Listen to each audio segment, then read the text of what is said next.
Hello, my name is Voya and welcome to My Deep Guide. Well, today we have something really quite exciting, and that is the Paperlike HD. I've been looking forward to actually checking this device out for a very long time, and the people from Dasung were actually really kind enough to send me this review unit on loan, of course, to just test it out and see what Dasung Paperlike HD, in this case HDFT, is like. So let's begin. Alright, and here it is, the Dasung Paperlike HD, and in this case this is the HDFT, so the model with the Frontlight and the touch capability.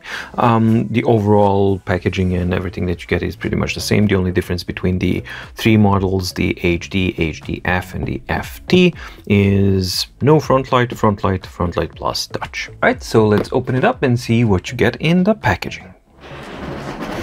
Here is the monitor itself. Inside we get the user manual that talks about how to hook things up, specifications and the operations of the screen itself. Quite useful, and it actually it's quite comprehensive because it covers also how to hook up with the Windows, how to hook up with a smartphone device and things like that. So very nice to actually see a printed out user manual. And a quick start guide, more of the same, equally useful. And in here we got two boxes. Let's open up with accessories.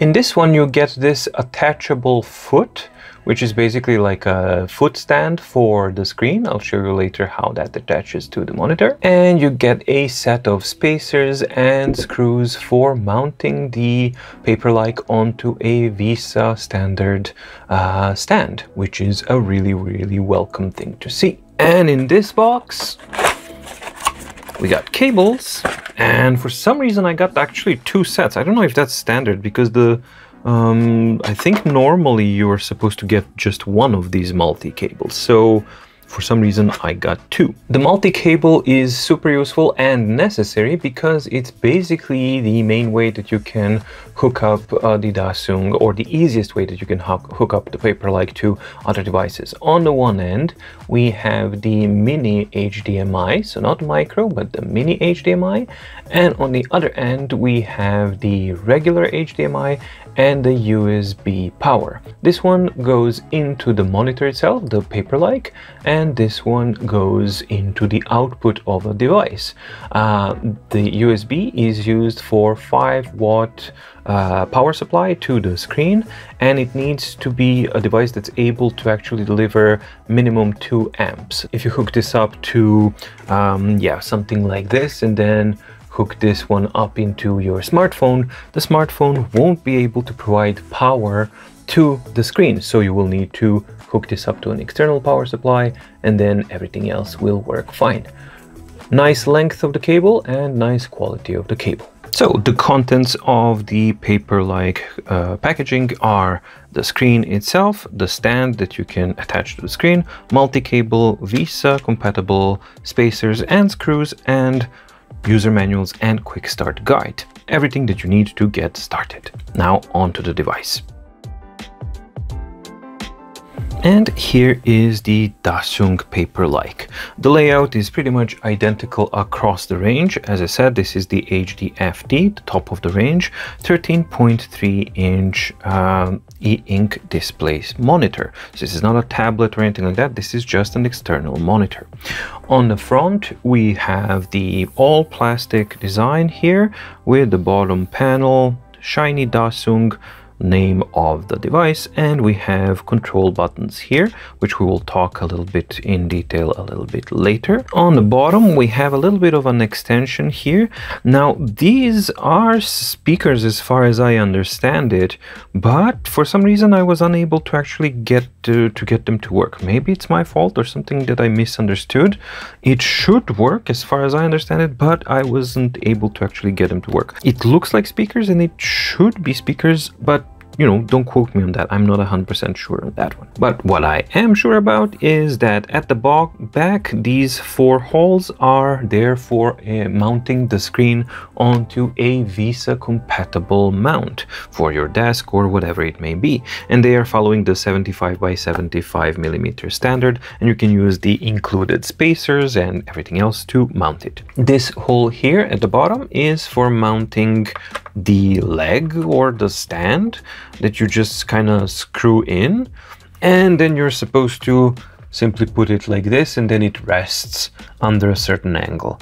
The angle is not adjustable, of course, because it's pretty much like this, and that works for most of the situations. Actually, this works quite nicely, but it is a little bit, you know, kind of wobbly, and you do have to kind of press these buttons and then it's going to wobble around. So not really an ideal solution, but that's what it is, and that's what that hole is for. On the left side of the device, we have the, I believe, the Kensington lock and the micro USB. I think this is used for firmware updates and stuff like that. And the main connectivity is on the right side, which is your micro HDMI. Now, you will notice that there's no separate USB port. I'm not sure if you can power supply it via this one here, but from the documentation, everything that I read, it kind of makes it that this cable is like an absolute necessity, because via the use of Blackmagic, it actually provides video signal and power via the micro HDMI to the device. So it's really, really important not to lose this cable, because it kind of provides the main juice into the Dasung Paperlike. Overall, the build quality, even though it's all plastic, it's a very, very nice build quality of the device itself. It feels sturdy. It cracks a little bit for the size when you try to kind of twist and stuff, but that's normal for a plastic device. It feels strong, it feels sturdy, it feels actually really rather good. However, as good as it's built and it looks nice, it also looks really, really, for me at least, rather dated. And that's something that, yeah, you kind of have to keep in mind. The buttons themselves, they are very nicely laid out. The tactile feel is good. You have a nice kind of clicky sound to them, so it's nice and feels good and high quality, but again feels somewhat dated. This is not the kind of design that I would actually expect from a device in 2020 or 2021, rather something that was made maybe in early 2000s or mid 2000s, if I'm completely honest. That doesn't mean by any means that these are bad at all. It's just that the design itself is, or to me at least, looks quite dated. The design itself is purely functional. There's no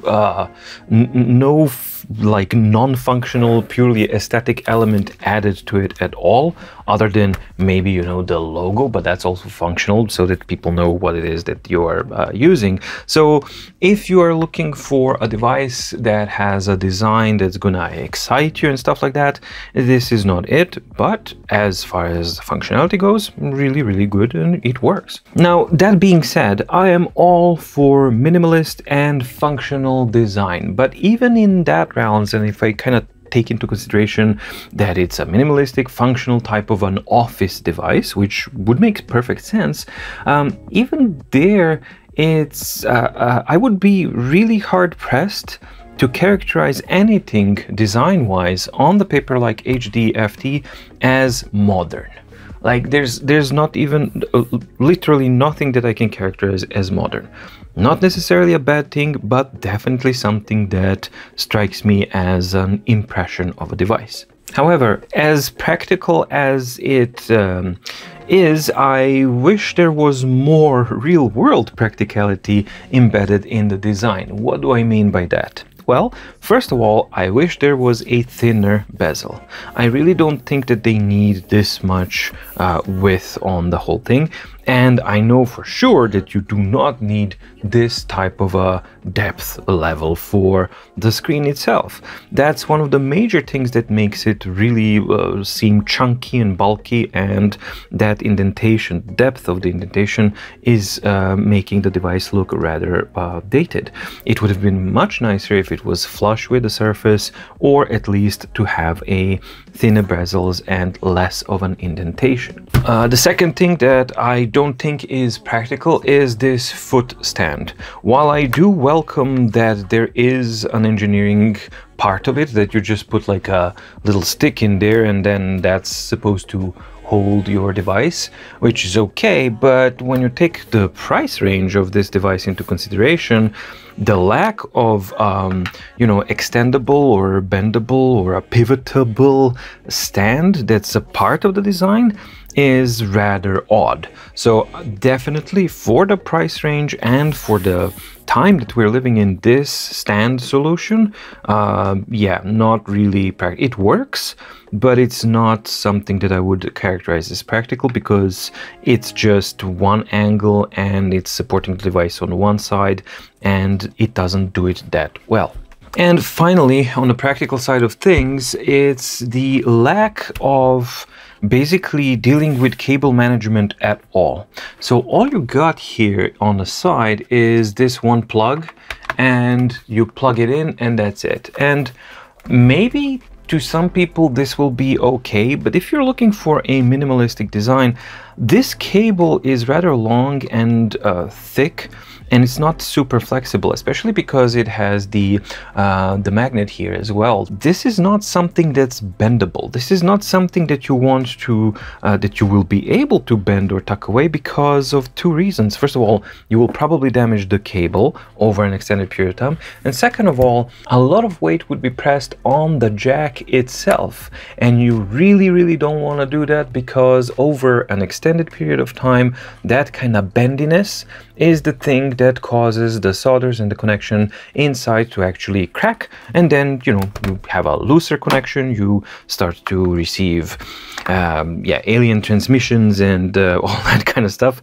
But all in all, it just over an extended period of time, I don't think this is a durable type of a design, mainly because it doesn't have any kind of a clasp that's going to hold the cable in place, so that you can have it twirl around, so that it doesn't put sudden pressure or sudden exertion or sudden pull on this very, very fragile port. So this is a soft spot of any design that doesn't have a proper cable management, and unfortunately Paperlike doesn't have that.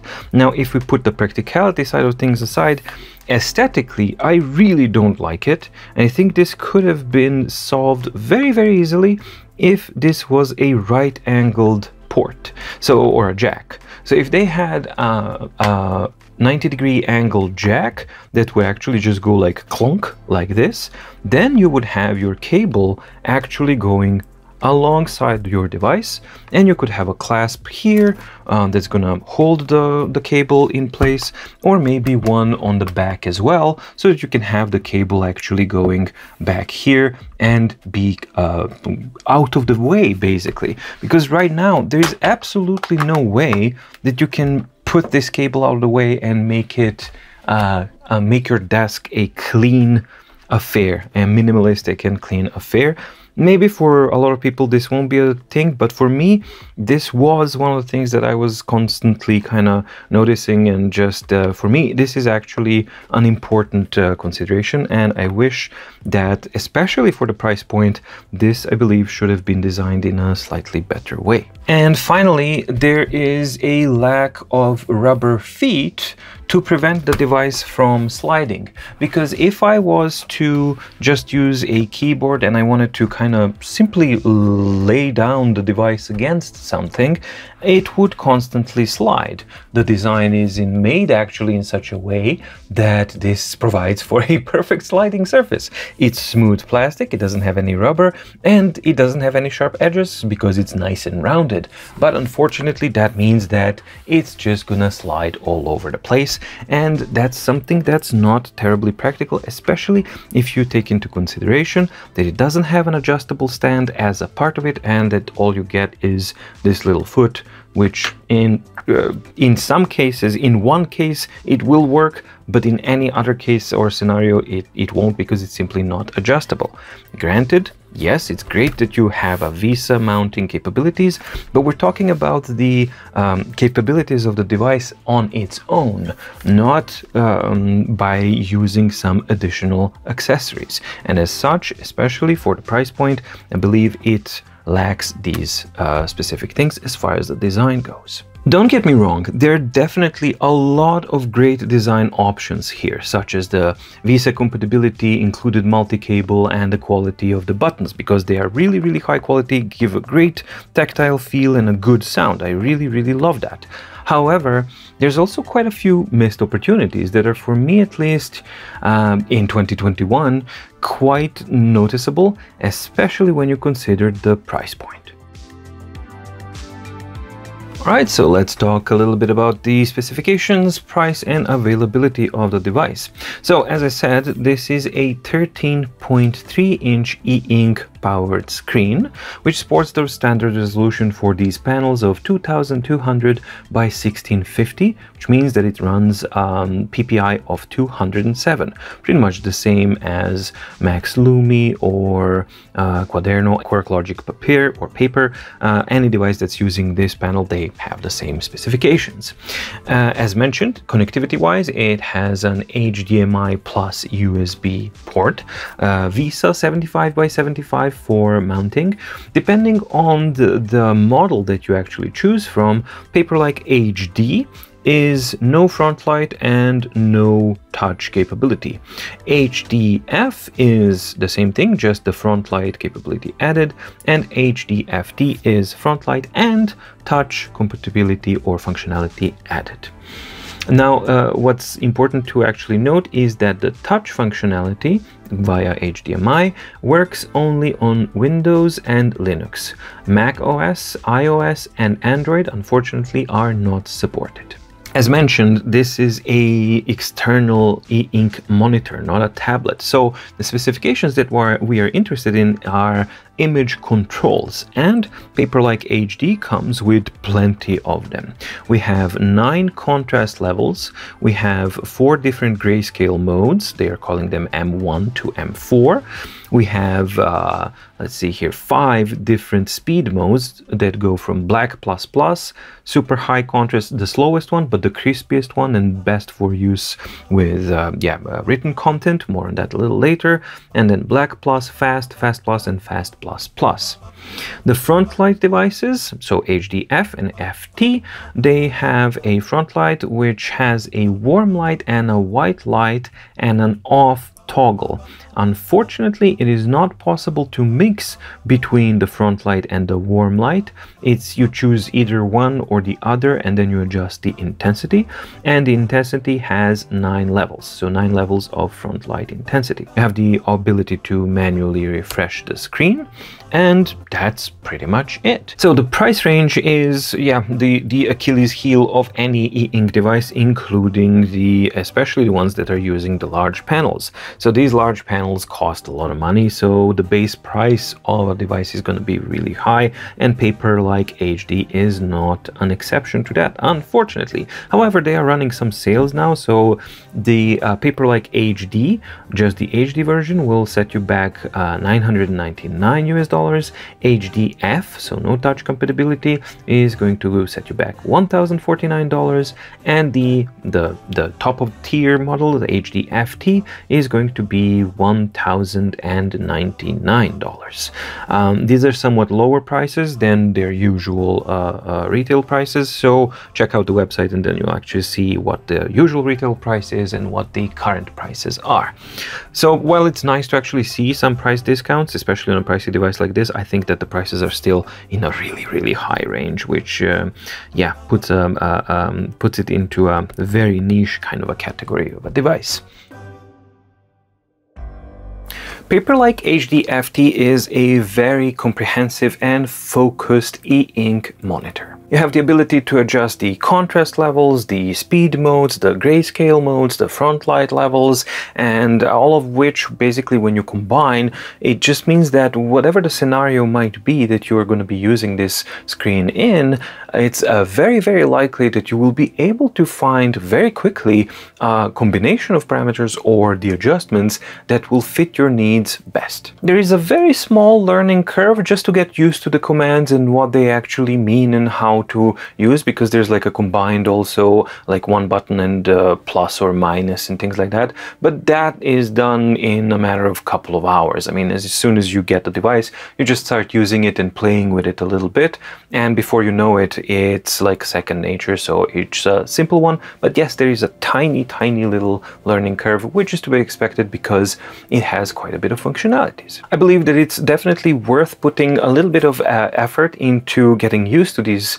controls, because once you do, you will be able to very quickly adjust and know exactly what it is that you need to adjust to get the desired level on the fly. And once you actually get there, then it becomes a very fluid type of a experience to use the Paperlike HD. Now on to the buttons and the functionalities and examples of how they actually work. Let's start with the button C. Short press is for a single screen refresh. Long press to store the current settings as the current image mode preset.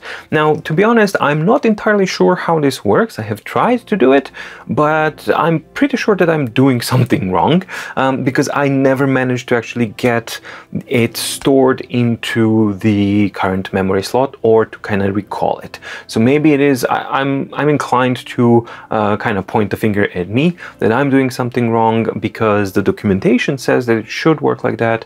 But to be honest, yeah, I just wasn't able to figure it out, but that should be an option. Then we have the letter M, or the button M, which is basically switching between grayscale modes and M1 and M4. The light button is the toggle button to toggle between the warm and the white front light and to turn it off. So you toggle between those options. Yeah, as I said, no option to actually kind of blend between these. Power button, of course, powers the monitor on and off. The plus and minus buttons are for the contrast level. And then we have a couple of combination buttons. So M and plus or minus basically cycles through speed modes. So you can cycle between black plus plus, black plus, fast, fast plus, and fast plus plus. More on those a little bit later in detail. Then you have the light combination and the plus and minus. They basically cycle through front light brightness levels, of which there are also 9. And finally, if you press the C and M buttons together, you will reset or restart the monitor. Image quality on the Paperlike HD is overall excellent. Because this isn't a Wacom EMR enabled device, that means that it has one less layer on top of the image that is actually displayed to you. And this results in a very good crispness and contrast overall. So this will of course depend on the image mode settings, of which there are plenty to choose from. It's easily possible to switch between a crisp, high contrast text editor or article reading to view images or web content viewing and even video content viewing. Obviously, the trade-off is speed versus quality. So slower and higher contrast modes offer the best image quality, but even when you push the Paperlike HD to its limits, as in using the Fast++, for example, the image quality surprisingly always remains and manages to remain usable. Yes, of course it degrades, but it's still usable. On the Paperlike HD, there are 5 speed modes that don't adjust only the speed, they simultaneously adjust the refresh speed and the darkness of the overall image. Black++ and Black Plus are best used for document reading, editing, and similar type of black text on white background types of tasks. They provide an excellent balance between image crispness and refresh speeds that, while favoring of course the image quality, so they're not so fast enough to display video content or anything like that, but they are most definitely fast enough to remain completely usable in let's say a word processing environment or presentation editing or anything like that. So they don't feel like a compromise, it's actually something that's very usable and nicely balanced. Fast mode is excellent for browsing and general online use. It provides a very nice balance between good refresh speeds and lower contrast that allows for images and other types of media to be displayed correctly and in a good way, because you really don't want some super high contrast when you're viewing the non-grayscale content, which is the internet. Fast Plus and Fast Plus Plus are best used and reserved basically for video content. So both work well and both are perfectly usable, but I personally prefer the Fast Plus mode. While Fast Plus Plus is definitely the fastest mode that the Paperlike HD has, the image quality drop-off was just a little bit too much for my taste, mainly the ghosting. And I found myself ending up to switch back to Fast Plus and enjoying the experience overall. Honestly, I was very skeptical of the actual real-world usability of this, because my previous experience with books devices, so Macs, Lumi, and Note categories of devices, they had the X mode, which was super fast for viewing video content, but the degradation of the image was just way too much to actually make it usable. Not so on the Paperlike HD, which was a very big surprise for me. Fast Plus is an actually usable format, and watching YouTube videos, for example, proved to be a pleasant overall experience that I really didn't mind at all. So Paperlike HD is most definitely, as far as I know, the only e-ink display device on the market that is capable of displaying usable video content on an e-ink panel. And that's a really big deal. When you actually get to use the device for an extended period of time and then you learn what it is capable of and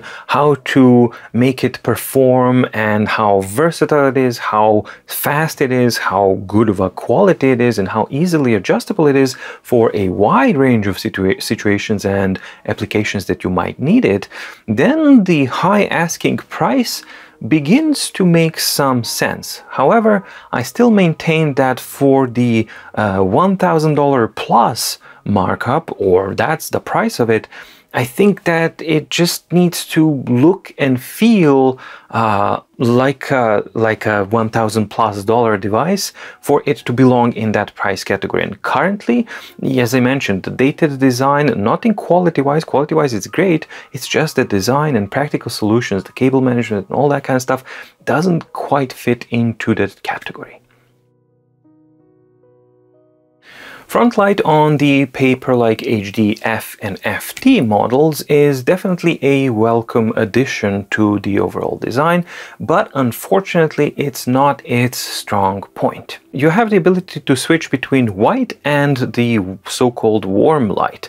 Now the warm light is of a bluish and violet type of a color, not an orange color at all, which most definitely, no matter how you look at it, does not put it in the warm spectrum of the color wheel, nor do I find it suitable to be used as a night light. It is not possible to blend and combine the warm and the white light, and I think that's most definitely a problem and a shortcoming of a device of this caliber. Frontlight uniformity also, while you do have 9 stages of intensity, the uniformity is good, but it's not the best. There are definitive light bleeds on all sides and corners of the display, which become very noticeable at the high or highest levels of the intensity. At lower levels, this isn't such a problem, but at higher ones, that's definitely something that you will notice. And here as well, the price has to be taken into consideration. If we're talking about a $1,000 plus type of a device, everything has to be in that price range, and at the moment the Frontlight isn't it. The Frontlight is better on cheaper devices that you will find on the market, such as, for example, Max Lumi.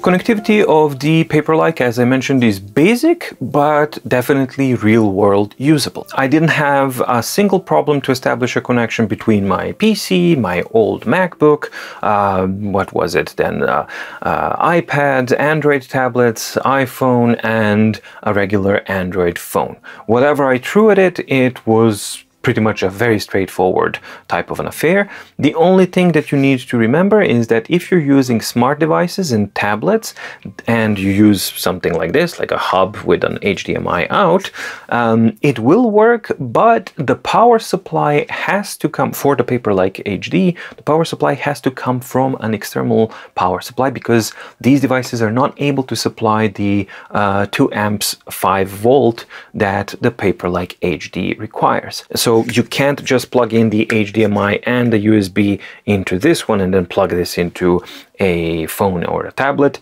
Paperlike will not power up simply because there's not enough power here. And I tried with the pass-through option here. For a hub like this, it has a pass-through, thinking maybe the pass-through will actually give it power. It didn't work, but it worked perfectly when I gave the Paperlike an external power supply, which actually worked normally, and then it was all good. Other than that, it's super simple, and the monitor behaves, well, just like a monitor, which is the whole point. So you are able to use it in landscape or portrait mode, and you can easily switch the orientation on the computer setup to get the best results. This, I wasn't able to find an option how to do that on smart devices, only on my computer. The only thing that keeps bothering me, again, is the placement of the connectivity ports.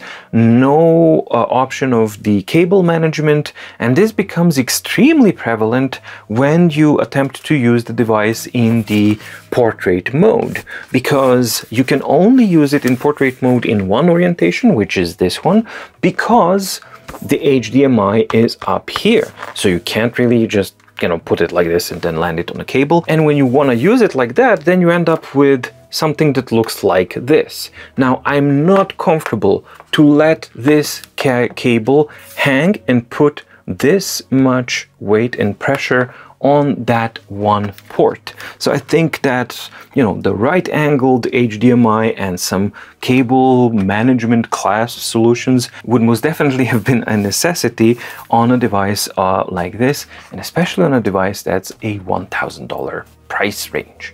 As it is now, no matter what I did, the cable was always in the way and it didn't look aesthetically pleasing, nor was it practical. So that's something that I objectively had an issue with. I didn't like that. It was always in the way in some way or another. The real-world usability of this device is actually very high, and it's quite flexible. I found it to be a fantastic experience to change, basically to put it in front of my laptop screen and then use it instead of my laptop screen. So that was a really, really good experience, and you can also use it as a dedicated extra monitor for reading and typing related tasks. It's equally impressive to see how a device like this can transform a regular smartphone into an actual computer when coupled with a Bluetooth keyboard. I can easily see office work being done on these devices and saving workers' eyes and lowering the power bills because they don't consume that much power. The only thing, again, is that price, and the overall small is on a rather smaller size because it's, for a monitor, it's a 13.3-inch black and white screen that costs over $1,000. And when we actually put that into a perspective, then clearly we are talking about a niche within a niche type of a product. So that, I guess, has to be taken into account. Obviously, they're using some kind of proprietary technology that can deliver this level of performance and clarity and image quality from an e-ink panel that other devices are also using at a cheaper price, might I add, but nowhere near the quality that the Paperlike HD is able to deliver. It's quite difficult to explain how it feels when you spend more time and several days working with the Paperlike HD and actually going from a regular screen back to an e-ink screen and performing tasks like this, especially for document editing and writing text, where you have that harsh white light constantly glaring at you and you're laser focusing your eyes on small outlines of the words and letters.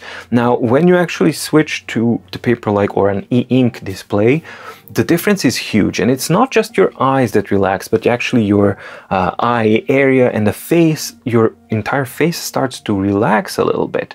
And I've also noticed that usually after having a longer stint of maybe, let's say, 7-8 hours in front of a screen without a proper stop, I would have this tension in my face originating from the eyes and the forehead and a bit of a headache as well. None of that actually was present when I was using the Paperlike HD. I can only imagine that there would be other positive health-related improvements and beneficial attributes to using this type of display that I am not aware of, we are not aware of as of yet, because of that niche within a niche type of a category of a device where it is. But either way, I think that they are most definitely big and very realistic gains and health benefits to take into consideration when using a device like this and switching to a device like this.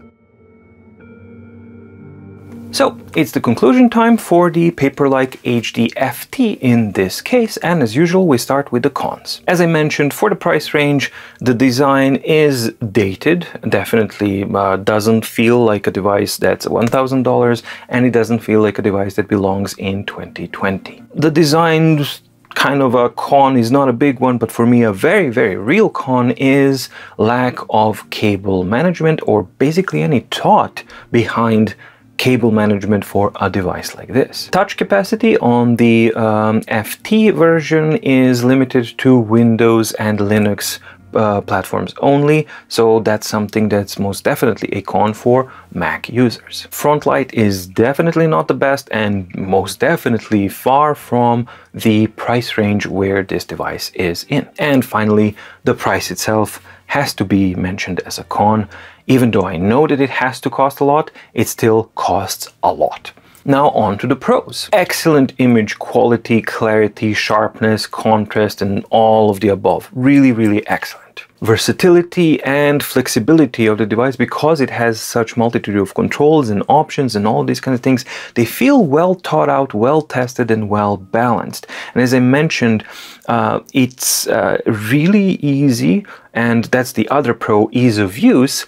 You just kind of get used to the buttons in an hour or so, and then it's a very easy thing to use and super easy to find an option that you like and adjust it on the fly depending on what you do. And it just feels very effortless, and you're able to get excellent results regardless of what you're doing. If you're typing a document, if you're viewing web content, if you're scrolling through something, if you're watching a video even, you're able to quickly adjust these things and enjoy the experience. Screen refresh performance with the quality that you get is absolutely outstanding. So combined, the image quality and the screen refresh performance is by far the best of any e-ink device that I have seen. Connectivity, though simple, it is extremely functional, and it was completely effortless to hook it up to a multitude of devices and situations. And prolonged use health benefits of an e-ink display, especially in an office related kind of situation, are most definitely a pro that needs to be taken into account. As I mentioned, world of e-ink products is a niche in itself. world of a 13.3-inch black and white monitor that costs over $1,000 is a niche within a niche. I know that these panels cost a lot, and I know that the target audience is limited, which further inflates the price, and that's the biggest problem of this device or any device that's going to come out as an e-ink screen. It's the price. There's always going to be high until the technology becomes more readily available, and most importantly, until there's a bigger audience and bigger demand, which will in turn drive the price down. So we're not there yet. Don't get me wrong, the device Paperlike HD-FT is a fantastic monitor and most definitely the best e-ink monitor out there that offers you these capabilities. Best image quality, most flexibility, best screen refresh speeds, and all of these kinds of things. But at the same time, it also costs more than anything else out there on the market. So yeah. So I think that unless your needs are very, very specific, or your financial capabilities are such that it makes it comfortable for you to buy a device like this, it will be hard for majority of people to justify the price tag of $1,200 or $1,100, whatever it is, which model that you are actually getting. However, if you do need a screen like this and you can swing the cash for it, there's the other aspect, which is basically like there's nothing like it in the market. There's nothing that can replace this. Yeah, somebody may say like, well, Max Lumi, and then you hook it up. That's not even close. Like, I can't even begin to describe to you the quality and the difference. It's just two completely different categories. Now, the one thing that's going to be interesting is to see how does the upcoming books Miro, I believe, displays, because they are now being released in China, to see, first of all, are these displays going to arrive here into Europe and America or not? And if they do, how will the books Miro compare to the Dasung Paperlike HD? So the bottom line for me is this: Paperlike HD works like nothing else on the market. It's definitely currently the standard for e-ink display performance, image clarity, and quality. However, it also costs more than anything else. And for that price range, I maintain that it should have had better design, better thought between, the cable management, better Frontlight, and all of these things. So it's not ideal, but in the end, it all comes down to that image quality and the refresh speeds and just the overall experience of using a monitor like this.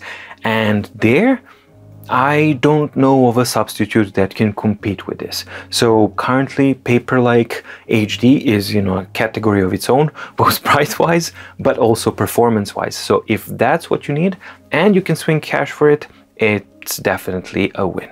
I will also do a back-to-back image comparison between the same content on the Note Air and on the Paperlike HD, and then sadly I will have to return it because, as I said, Dasung has kindly sent me this review loan unit, but it has to go back, and I kind of find it a little bit sad because it's so enjoyable to use it, and I've actually started to get used to this in certain aspects. So yeah, but at least I got a chance to try it out and document it so that you guys can see what's it like and how does it work. Thank you so much for watching. I hope you liked the video. If you did, like, subscribe, ding the notification bell, all the stuff. Also, check out the My Daily Organizer. It's out now for 2022, and there's also a bundle with 2021 and 2022, all that kind of stuff. You can find the links down below. Thank you so much for watching. Stay safe, stay healthy, and see you in the next video.